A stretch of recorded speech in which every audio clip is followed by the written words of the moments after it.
તો કેમ છો મિત્રો? મજામાં? આજે આપણે જાણીશું એક બોલતા પક્ષીની વાર્તા। ઘણા વર્ષો પહેલાની આ એક વાત છે। એક રાજા હતો। રાજા ખૂબ જ સારો અને બહાદુર હતો। આ રાજાને દ્રાક્ષ ખાવાનો ખૂબ જ શોખ હતો। એને એક દ્રાક્ષનો બગીચો પણ હતો। આ રાજા માટે રોજ મીઠી મીઠી દ્રાક્ષ તોડી લાવે એટલા માટે બગીચામાં એક માળી પણ રાખ્યો હતો। માળી બગીચાનું ધ્યાન રાખતો અને રાજા માટે રોજે મીઠી દ્રાક્ષ તોડીને આ માળી લાવતો હતો। એક દિવસ બગીચામાં એક સુંદર પક્ષી આવે છે અને આ પક્ષી મીઠી મીઠી દ્રાક્ષ ખાઈ જાય છે અને ખાટી દ્રાક્ષ જમીન પર ફેંકી દેતું હતું। માળી એક દિવસ આ વાત છોડે છે, બીજા દિવસ છોડે છે।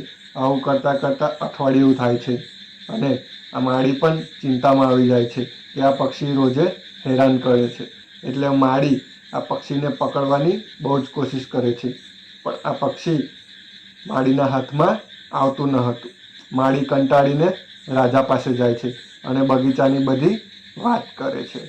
રાજાને કહે છે, આ પક્ષી આવું છે જે ઝાડમાં પણ નથી આવતું। એટલે રાજા કહે છે, આ પક્ષીને પકડવા માટે હું પોતે આવીશ।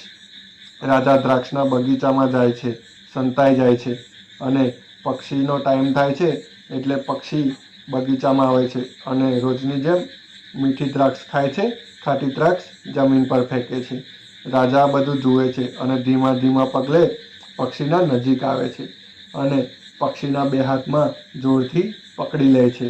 પક્ષી છૂટવાની ખૂબ કોશિશ કરે છે, પણ રાજાના હાથમાંથી તે છૂટી નથી શકતું।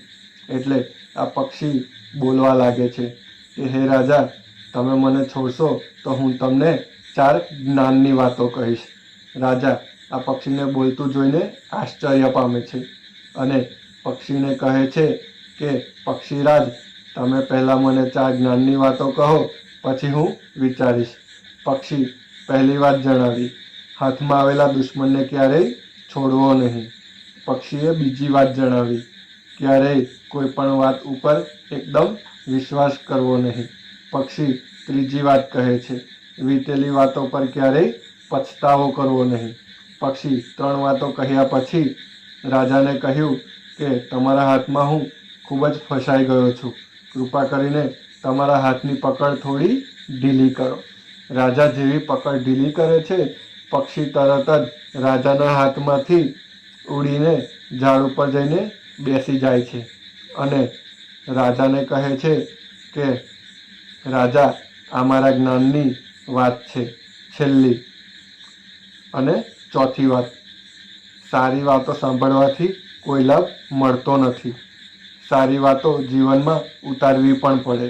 મેં તમને જે વાત જણાવી તે તમે જીવનમાં ઉતારી નહીં।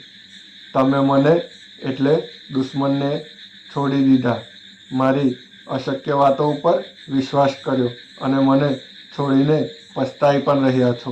રાજા પક્ષીની વાતો સમજાઈ અને રાજાએ સંકલ્પ લીધો કે હવે આ વાતો જીવનમાં ઉતારશે। તો મિત્રો, આજે આપણને શીખવા મળ્યું કે માત્ર જ્ઞાન પ્રાપ્ત કરવાથી જીવનમાં સફળતા ક્યારેય નથી મળતી, જ્ઞાનને જીવનમાં ઉતારવું પણ પડે છે। તો મિત્રો, મારા વિડીયો તમને ગમતા હોય તો વિડીયોને લાઈક કરજો અને મારી ચેનલને સબસ્ક્રાઈબ કરવાનું ભૂલશો નહીં। આભાર।